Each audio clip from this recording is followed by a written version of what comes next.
Australia ने जो नई माइग्रेशन पॉलिसी दी है अपने नेक्स्ट ईयर्स के लिए, उसमें अगर हम पॉइंट्स की बात करें तो दो तीन मेन कैटेगरीज जो कंसर्न है स्टूडेंट के हवाले से, उसमें एक तो स्टूडेंट कैटेगरी है सब क्लास 500। उसमें एक तो वो जेन्युइन स्टूडेंट टेस्ट लेके आ रहे हैं, जो पहले ही हमने बता दिया था जब से इन्होंने कुछ चीज़ें चेंजिंग्स की हैं। तो एक तो वो जीएस जेन्युइन स्टूडेंट टेस्ट लेके आएंगे, उस पर वो टेस्ट का जो प्रोसीजर होगा, इंटरव्यू होगा, वो किस तरह से करेंगे, एम्बेसी कैसे इसको वेरीफाई करेगी, ये सारी चीज़ें हैं। अब इसमें आपकी बैंक स्टेटमेंट, आपका एक्सपीरियंस लेटर और आपके डॉक्यूमेंट, साल्ट, ये सारी चीज़ें वेरीफाई होंगी। और इस सारे पर्पज़ के लिए इन्होंने एक सेपरेट से डेस्क कायम किया है जो वीज़ा इंटीग्रिटी यूनिट है, यानी बेसिकली एक सेल सेपरेट कर दिया, उसकी फंडिंग सेपरेट की है कि अब आप इसको चेक करें।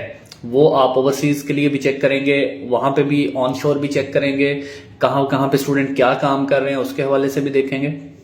एटीओ के साथ यानी टैक्स डिपार्टमेंट के साथ काम करेंगे कि कौन सा स्टूडेंट किस कैटेगरी पे है और वो कितने पैसे कमा रहा है। अगर वो अपनी लिमिट से ज्यादा कमा रहा है तो इट मीन वो अपना ज्यादा काम कर रहा है। तो इस तरह की बहुत सारी चीजों पे ये अब टाइट करेंगे। और रिसेंट डेज में वीजा कैंसिलेशन भी इस हवाले से देखी है, तो इट सीम्स लाइक के वो इस पे सीरियस हैं। दूसरा, इसमें जो लैंग्वेज के हवाले से कुछ कंफ्यूजन्स थी, वो उसमें जो आइल्स है वो अब उसको 6 पे ले गए हैं। 5.5 था पहले, अब उसको 6 पे ले गए हैं। यानी मिनिमम आपका ऑस्ट्रेलिया का अगर आपने वीजा फाइल करना है तो 6 चाहिए, वो बैचलर्स के लिए, मास्टर्स के लिए। अब इसके अलावा जो यूनिवर्सिटी की इंटरनल रिक्वायरमेंट है, रूटीन में आपको पता मास्टर्स के लिए 6.5 होती है, लेकिन जो बेसिक क्राइटेरिया है, जैसे कनाडा ने अपना STS के लिए 6 रखा हुआ है, तो इसी तरह से इन्होंने भी उसको 6 कर दिया। बाकी एलिकॉज है, फाउंडेशन है, तो उसके लिए 0.5 आप नीचे आते जाए, 5.5 के साथ भी अप्लाई कर सकते हैं अगर आपके एलिकॉज लगना है, यानी आप वहां पे फाउंडेशन पढ़ेंगे। तो इस तरह के सारे प्रोसीजर्स के लिए उन्होंने इसको भी फिक्स किया है साथ। दूसरा, अगर हम इसकी बात करें तो लेवल 1 की जो यूनिवर्सिटीज कॉलेजेस होंगे उनके वीजा जल्दी प्रोसेस होंगे। और जिन इंस्टीट्यूट्स का रिस्क इन्वॉल्व होगा, यानी जिसमें जो है वो हाई रिस्क इंस्टीट्यूट्स हैं, उसको भी वो कुछ काम कर रहे हैं उस पर। उनको कुछ तो कॉलेजेस को बंद कर रहे हैं जहां पे क्लासेस नहीं हो रही, जहां पे प्रॉब्लम्स आ रही हैं।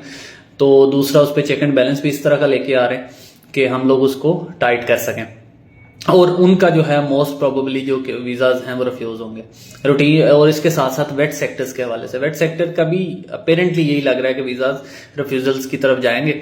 और इसके अलावा अगर हम बात करें जनरल, तो जो यूनिवर्सिटी के मेन इनके इन डिमांड कोर्सेज हैं, जैसे IT है, हेल्थ के हैं, एजुकेशन के हैं, उन सेक्टर्स में जब उसके रेलिवेंट को कोर्स आएगा तो उसकी जो वीजा रेशियो ज्यादा होगी, प्रोसेस टाइम भी उसको कम कर देंगे।